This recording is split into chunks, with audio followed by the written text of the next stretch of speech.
El hueco en el muro, por la red de la diversidad. Nos vamos hasta el Brasil. Y ahí nos vamos a encontrar con una compañera y amiga, cómplice de estos caminares, para que nos ayude a comprender un poquito lo que está pasando en este país vecino. Estamos con Verena Glass. Ella es periodista, integrante del equipo de la Fundación Rosa Luxemburg en Brasil. Verena, un gusto tenerte en el hueco en el muro, en la red de la diversidad en Bolivia. Hola Mario, un abrazo para ti, para todos los oyentes. Es un gusto muy grande estar contigo y con ustedes otra vez, ¿no? Hace un tiempo que no hablamos, pero sí, estoy muy contenta por estar contigo otra vez. Cuando Luis Ignacio Lula da Silva volvió a ser elegido en la presidencia, sorprendió a varios en el continente por un discurso, voy a decirlo así, un paso más radical en la defensa de los sectores populares, pero también, y allí venía el paso más radical, en un discurso del cuidado de la ecología, de la biodiversidad, de la naturaleza en Brasil. Pero al mismo tiempo llegaba con un pacto de partidos difícil de concertación y de acuerdos en el propio gobierno por la presencia de sectores más hacia el centro, más hacia la derecha, más conservadores en la composición del gobierno. ¿Qué está pasando? Cuéntanos cómo podríamos hacer un balance de ese gobierno de Lula en esta nueva gestión. ¿Dónde ha avanzado? ¿Dónde están las limitaciones? ¿Dónde están las principales tensiones del gobierno de Lula en Brasil? Bueno, Mario, lo que dijiste, ¿no? Su discurso estaba más cerca de los sectores populares e incluso los indígenas de Brasil, y también más pro medio ambiente, porque estos fueron los grandes enemigos de Bolsonaro. Y también era un negacionista, entonces nada que tenía que ver con clima, había una protección cero. Incluso el ministro de Medio Ambiente es el tipo que era, destruyó todas las leyes de protección y los órganos también, ¿no? Destruyó todo, ¿no? Entonces, claro, para Lula era muy importante posicionarse como un defensor de todo que era visto como enemigo por Bolsonaro, ¿no? Incluso entonces, por la primera vez, ¿no? Habló un poco más con los movimientos indígenas, la causa indígena, incluso ahí se creó un ministerio para los pueblos indígenas con una lideranza muy fuerte. Y bueno, también la cuestión del medio ambiente, ¿no? Entonces tenía que ponerse ahí como en sus primeros dos mandatos. Lula tenía una bandera que fue el combate al hambre, ¿no? Entonces creó el programa Hambre Cero y bueno, vamos a exterminar el hambre en Brasil. Eso fue su bandera política. Entonces, para el mundo, Brasil era el país que estaba combatiendo el hambre. Y bueno, para el tercer mandato de ahora, ¿cuál es su bandera, no? Entonces, un poco que ahora quiere que Brasil sea el grande héroe del medio ambiente. Entonces, eso por la COP de clima del año que viene va a ser en Brasil, en Belén. Entonces, ese es un discurso súper bueno. Entonces, ¿qué hizo Lula cuando empezó el gobierno? Lula no tiene muchas proposiciones o muchas propuestas nuevas, ¿no? Entonces, intentó de recalentar programas sociales del pasado.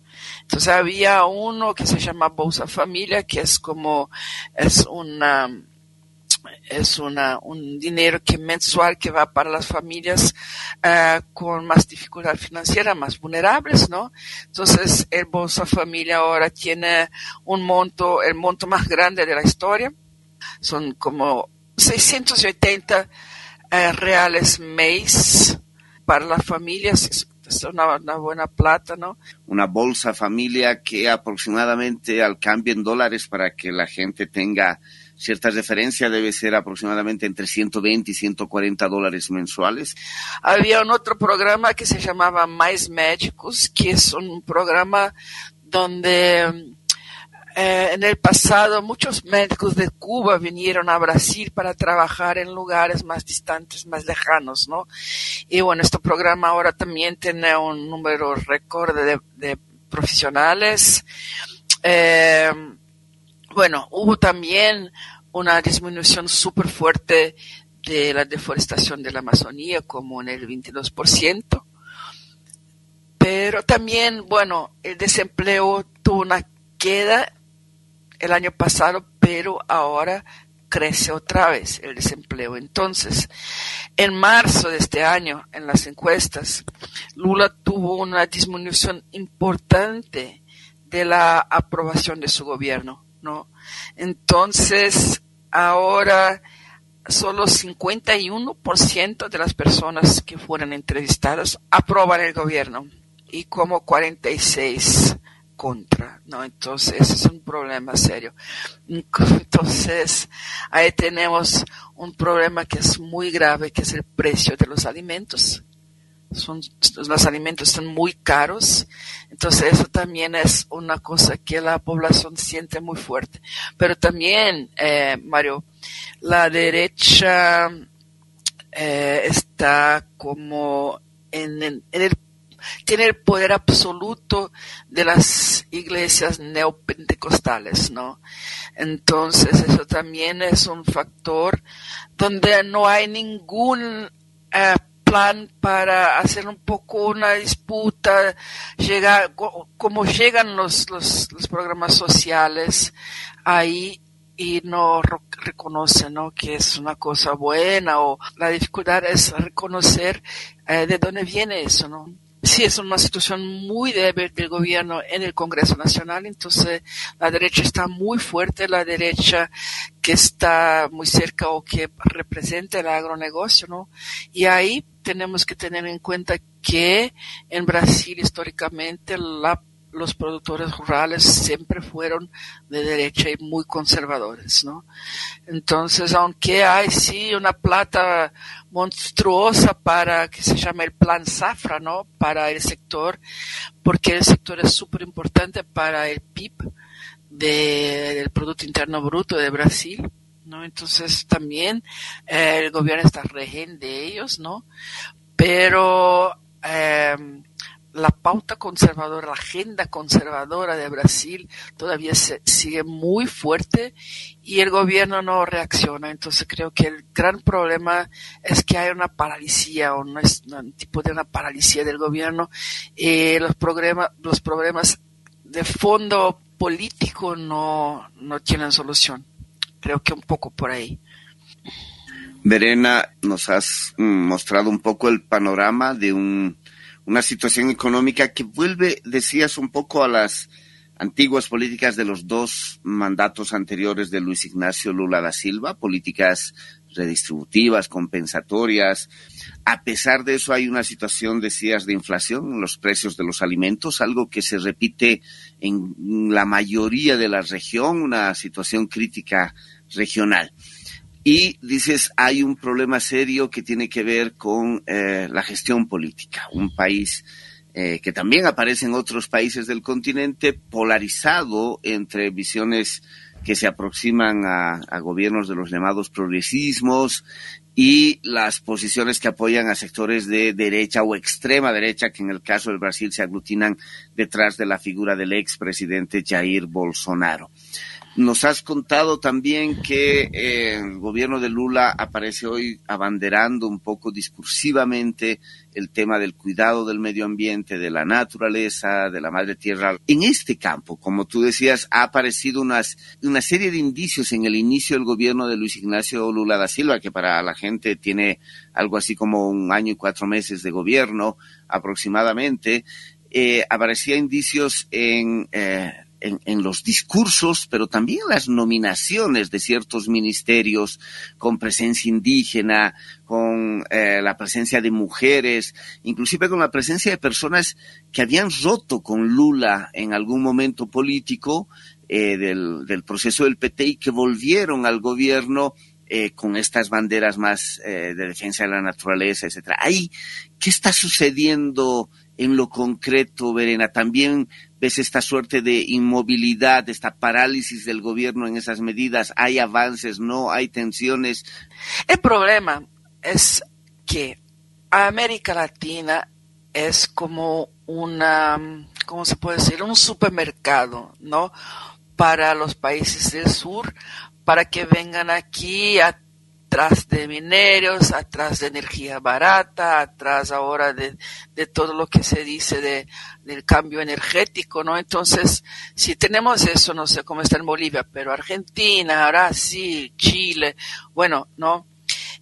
Por supuesto, entonces, ahí tenemos las actividades que son económicamente muy rentables, donde está la minería y, por supuesto, el agronegocio, ¿no? Entonces, pero para tener minería y agronegocio tienes que tener la infraestructura, ¿no? Entonces, ferrocarriles, puertos y todo más. Entonces, ahí hay un problema, ¿no? Que no es solo de Brasil, creo que está en América Latina como en todo. En Ecuador tuvimos toda la discusión sobre el petróleo, en Yasuní también, ¿no? Incluso porque el gobierno de Lula dijo que quiere explotar petróleo ahora también en la Amazonía, ¿no? Es que es una cosa que no hace ningún sentido cuando sale por ahí diciendo que quiere ser como una fuerza, una de las principales fuerzas a nivel mundial de combate a los cambios climáticos, ¿no? Entonces, sí había la propuesta de hacer la explotación de petróleo, todavía hay planes de construcción de ferrocarriles que, bueno, que van a tener impactos tremendos sobre en la Amazonía, pero también en el Cerrado, que es un otro bioma súper frágil, ¿no? Donde la soja ahí está destruyendo todo. Entonces, sí, hay un poco este problema, ¿no? Creo que todo el territorio amazónico está mapeado por las grandes mineras, empresas mineras, ¿no? Incluso los territorios indígenas y de las poblaciones tradicionales, ¿no? Quilombolas y otros, ¿no? Está todo mapeado, tiene mapeo de todo, ¿no? Entonces, en eso también, claro, hay ministerios que son más sensibles a la causa social y ambiental, ¿no? Pero también hay ministerios que no, donde la derecha todavía sigue, ¿no? Entonces, el Ministerio de Minas y Energía así es, ¿no? Entonces, ese es un problema crónico, creo, ¿no? Hay que tenemos, y eso va a empeorar mucho, ¿no? La energía de los vientos, ¿no? La energía solar, entonces son parques monstruosos que se crea ahí sobre los territorios. ¿Para qué? Bueno, ahí la pregunta es esa, ¿no? Pero también una cosa, no sé cómo está ahí en Bolivia, pero en Brasil, el verano brasilero del año pasado fue el más caliente de todos los tiempos, ¿no? Entonces, por supuesto, las personas se compran los aires acondicionados y necesitan más energía, entonces tuvimos ahí picos de consumo de energía, eso va a ser ahí adelante, de aquí para adelante, un problema no solo para nosotros, pero para todos, ¿no? Y sobre eso, entonces, no hay mucha respuesta, ¿no? Porque ahí sí son los bienes naturales que quieren explotar, porque también es donde está la plata, donde está la buena economía para los inversores, ¿no? Entonces sí, creo que por un lado hay eso, ¿no? Entonces, por otro lado, en cuestión de los pueblos indígenas. En Brasil, los pueblos indígenas están en todo el país, ¿no? Hay muchos pueblos indígenas en la Amazonía y en Brasil los pueblos tienen derecho a sus territorios que pasan por todo un proceso de reconocimiento oficial, ¿no? Entonces se reconoce un territorio, se demarca ese territorio que sigue siendo un territorio que pertenece a la Unión, al Estado brasileño, pero con usufructo, ¿no?, de los indígenas. Entonces ahora el Congreso Nacional, dominado por los ruralistas, aprobó una ley de donde ahora no se puede más hacer ninguna demarcación de tierras indígenas. Entonces, eso, el gobierno no hizo nada, no hace nada, ¿no? Entonces, el Ministerio de los Pueblos Indígenas no tiene ningún poder. Por otro lado, tenemos sí un avance del reconocimiento de la importancia de los derechos indígenas. Eso está súper bueno. Pero también es la sociedad civil y también los movimientos indígenas que son un poco distintos de los movimientos de Bolivia, porque mira, tenemos como alrededor de 270 naciones indígenas en Brasil, que pueden ser tan distintas como alemanes y japoneses, ¿no? Que hablan otras lenguas, tienen otras costumbres. Entonces, por supuesto, el movimiento indígena no es una cosa unificada como si fuera, los indígenas brasileños son todos iguales, no, son muy distintos entre sí. Entonces, ahí sí tenemos eso, ¿no? El movimiento indígena sí tiene cada vez más la conciencia de sus derechos y la lucha, sí. Entonces es una cosa importante. Por otro lado, en relación al medio ambiente, bueno, se adopta muy fuerte una agenda de la llamada economía verde, ¿no? Entonces sí, ahora legalizado todo el mercado de carbono, que es la venta de los créditos de carbono, ¿no? Estos de la polución que está dentro de los árboles, la polución no, el gas carbónico, ¿no? Que está en los árboles. Entonces eso también es bueno, es la política oficial, porque también es una política oficial de la COP, ¿no? Pero para el gobierno de Brasil sí se hace muchos proyectos para la venta o de la financiarización de la naturaleza, ¿no? Entonces que no es un problema solo nuestro también. Pero, bueno, claro que es muy distinto de lo que tuvimos con Bolsonaro, con Jair Bolsonaro y con la derecha. Muy distinto. Pero todavía las expectativas eran superiores a lo que tenemos, ¿no? Entonces, todavía creo que ainda tenemos que darle un poco de tiempo, porque incluso los ministerios que son responsables por estas áreas sociales y medioambientales no tenían ningún presupuesto, porque el presupuesto hizo el gobierno Bolsonaro, ¿no? Para el presupuesto 2022 para 2023. Entonces, el año pasado no había prácticamente nada de presupuesto para estas áreas. Entonces, a ver lo que pasa este año. Pero sí hay preocupaciones en esta dirección. Verena, una última pregunta, una última consulta. Y en ese escenario, ¿qué está pasando, por decirlo? Aunque ya dices es bastante diverso y complejo, pero ¿qué pasa en el campo popular, en las organizaciones sociales? ¿Qué se está moviendo por ahí o no? Cuéntanos un poco tu mirada. Todos los movimientos sociales, todos. Incluso, vamos a decir, las personas con alguna perspectiva política progresista hicieron mucha campaña política para la elección de Lula, ¿no? Entonces, los movimientos sociales más fuertes, como el Movimiento Sin Tierra, el MST y los otros de la Vía Campesina, se involucraron mucho en este proceso de la elección de Lula. Y bueno, y después, por supuesto, ¿no? Hoy hacen parte ahí como una parte importante o hay dirigentes que están en el gobierno intentando también de hacer el debate de la perspectiva de los movimientos populares, ¿no? Por ejemplo, no del campo, pero de la ciudad, ¿no? Tenemos el movimiento MTST, que es el movimiento de los trabajadores sin techo, que tú lo conociste, ¿no? Estuviste con ellos, Mario. Y bueno, el líder de ellos se llama Guilherme Boulos, que ahora es diputado federal. Entonces, en esto, el movimiento se acercó mucho del partido que no es el PT, es el Partido Socialismo y Libertad, que es el PSOL, no es el Partido de los Trabajadores de Lula, no, es el otro. el otro partido de izquierda.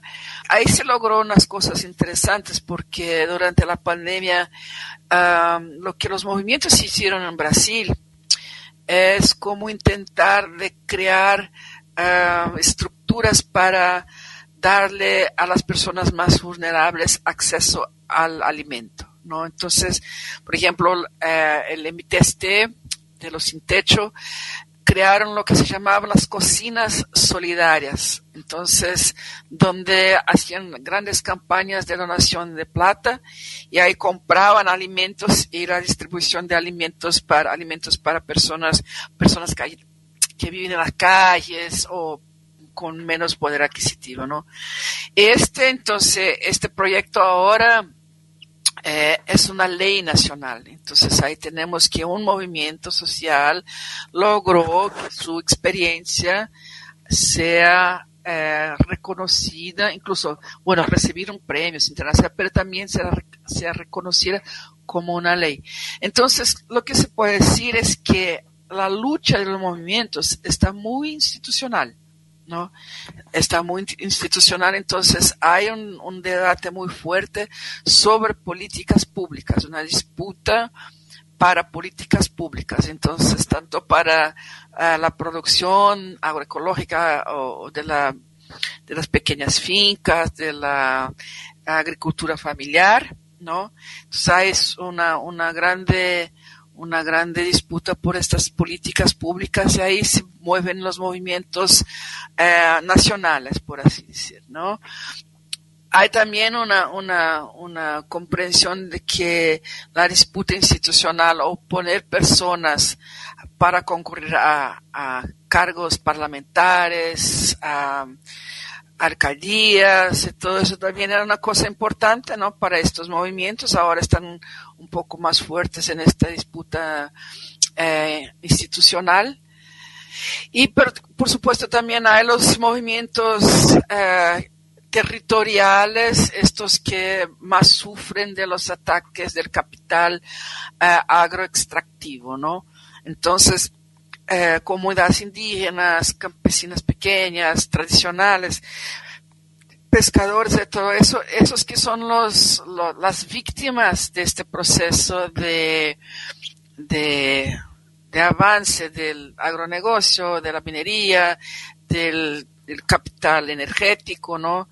Entonces sí, en el litoral, con las eólicas que ahora están tomando todo el litoral, el territorio de pesca de las comunidades, ¿no? Eso es un terror. Pero también en el campo, la lucha contra derecha en el campo está muy compleja porque ahora también se organizan las bandas criminales, ¿no? Como nosotros llamamos en Brasil garimpo, que es la minería ilegal, un poco más chica, ¿no? Pero ilegal de oro. Entonces que hubo una invasión muy grande de los territorios indígenas durante el gobierno Bolsonaro. Entonces, pero estos grupos tienen participación del crimen organizado, de las bandas, de los grupos de crimen organizado, también de políticos de la derecha, ¿no? Entonces las milicias, que son los grupos armados rurales, también. Entonces, para estos movimientos que hacen la resistencia, la cosa está más compleja, ¿no? Entonces es menos la disputa por políticas públicas o por cuestiones más propositivas, ¿no? Pero es una lucha muy brutal de resistencia por sobrevivir, porque los ataques están muy fuertes, ¿no? Entonces ahora tenemos en Brasil grupos ligados a los ruralistas, que hay un grupo que se llama Invasão Zero, que es como si fuera invasión cero, que se arman y atacan, ¿no? Atacan a grupos indígenas, atacan a movimientos sociales, como a campamentos del MST, y bueno, y esto es un problema que está cada vez más fuerte. Entonces, creo que los movimientos sociales y populares. Entonces hay distintas formas de actuar. Entonces están en una disputa más institucional, me parece, ¿no? Y no están muy contentos con el gobierno, porque esperaban mucho más. Entonces internamente creo que muchos de los movimientos ahora, para el segundo año vamos a tener más ocupaciones de tierra, el MST va a volver, creo, a hacer más lucha en el campo, el MTST también, y bueno, y los chicos ahí que están en las resistencias territoriales van a seguir, ¿no? Incluso también los movimientos indígenas. Entonces hay un poco lo que está en los movimientos. Gracias, Verena, por pintarnos este panorama. Un abrazo para ti, tus palabras de despedida. Gracias, Mario, gracias a todos, un abrazo súper fuerte a todos los oyentes. Y bueno, que sigamos juntos, ¿no? Creo que América Latina tiene muchos desafíos ahí adelante y sí tenemos que intercambiar más, ¿no? Incluso los movimientos, la sociedad civil ahí de América Latina, tenemos que nos acercar, porque el debate que tú también no preguntaste ahí sobre la cuestión ambiental, el debate de los cambios climáticos va a traer muchos retos para nosotros en los próximos años, ¿no? Entonces ahí estamos, un súper abrazo para ti, Mario, un gusto hablar contigo otra vez y bueno, hasta la próxima entonces. El hueco en el muro, por la red de la diversidad.